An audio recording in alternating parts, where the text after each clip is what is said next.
आज मेरा एक सवाल था, अल्पसूचित प्रश्न विधानसभा में 6ठे नंबर पर था, मगर सरकार ने उसका उत्तर ही नहीं दिया।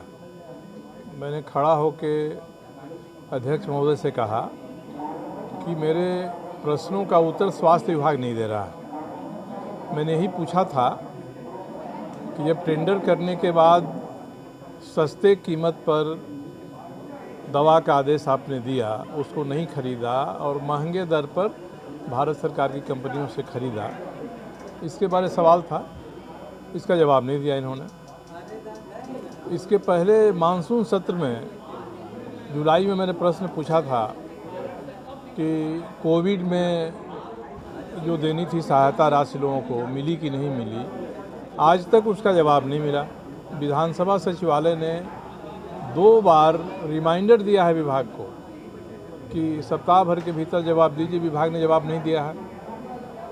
तो मुझे लगता नहीं है कि ऐसे सवालों से स्वास्थ्य विभाग कतरा क्यों रहा है। कल जब मेरा ध्यानाकर्षण था, उसमें 100% असत्य बात माननीय मंत्री ने कहा और मैं कहते रह गया विधानसभा अध्यक्ष से कि सही उत्तर दिलवाइए। उन्होंने कहा क्या कि जब मैं मंत्री था तब मैंने भी ट्रांसफ़र पोस्टिंग में इसी तरह की अनियमितता की थी। इसका मतलब क्यों मान रहे हैं कि उन्होंने अनियमितता किया है? यदि मैंने कोई अनियमितता किया तो आधार नहीं बनती है स्वास्थ्य मंत्री के लिए अनियमितता करने की। मैं आज पत्र भेज रहा हूँ स्पीकर को कि वे सारे दस्तावेज मंत्री महोदय को सदन के पटल पर रखने का आदेश दें, जिसके आधार पर उन्होंने कहा था कि मैंने अपने कार्यकाल में ट्रांसफ़र पोस्टिंग में अनियमितता की है। मैंने कभी भी जहां मेरा अधिकार नहीं है वहां बिना मुख्यमंत्री से अनुमोदन लिए कोई भी ट्रांसफ़र पोस्टिंग नहीं किया है और इसलिए कि मंत्री से इसका स्पष्टीकरण दिलवाइए। सदन में आने और जो विधायक प्रश्न पूछते हैं उसके बारे में कुछ भी कह देने की मंत्रियों की परंपरा से हो गई और ख़ास करके स्वास्थ्य विभाग तो लगता है कि सदन की बात नहीं सुनता है। मुख्यमंत्री के यहाँ से फाइल मांगी जाती है, फाइल नहीं देते हैं। तो ये तो पर्याप्त कारण है कि मुख्यमंत्री सामूहिक दायित्व का जो सिद्धांत है उसका उल्लंघन करने के कारण स्वास्थ्य मंत्री को अविलंब मंत्रिपरिषद से हटा दें। अब क्यों वो बर्दाश्त कर रहे हैं? आखिर मुख्यमंत्री की नहीं चलेगी, मुख्य सचिव मांगेंगे, संचिका नहीं आएगी स्वास्थ्य विभाग से। इससे गंभीर बात क्या हो सकती है? तो मैंने आज कहा खड़ा होकर कि अध्यक्ष महोदय, ऐसा लगता है कि सरकार ने स्वास्थ्य विभाग को छूटा सांड करार दिया है कि राज्य भर में जहां मुंह मारना है, जहां चरना है, वहां चरते रहो। इसलिए मैंने जो सवाल उठाए हैं उनका सही उत्तर लेने की मैं पर्याप्त कोशिश करूंगा। जो भी विधि सम्मत कार्रवाई है मैं सो करूंगा।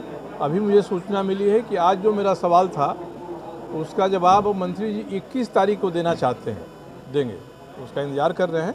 मगर जुलाई में जो मेरा सवाल था उसका उत्तर न आज तक मिला है और न उसको देने की वो कोई बात कर रहे हैं।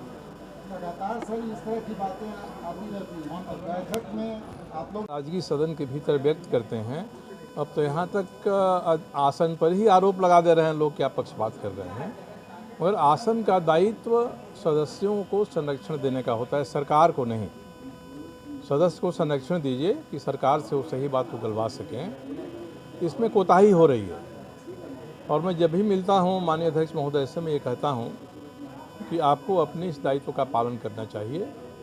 सभी सदस्य चाहे सत्ता पक्ष या विपक्ष के हैं, उनको आप संरक्षण दीजिए और मंत्रियों से सही बात को गलवाइए। मंत्री भाग रहे हैं, लिखित उत्तर गलत उत्तर आते हैं और मानना ये कार्रवाई होनी चाहिए, नहीं हो रही है। ये दुर्भाग्य की स्थिति है इस राज्य में।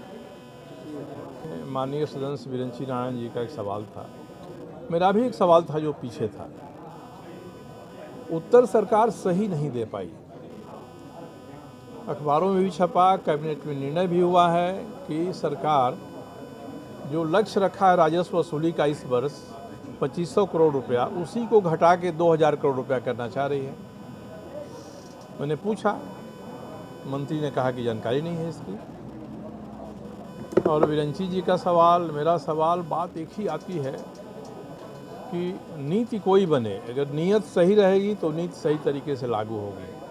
अगर नीति सही तरीके से लागू नहीं होती है तो इसका मतलब कहीं ना कहीं नीयत में खोट है।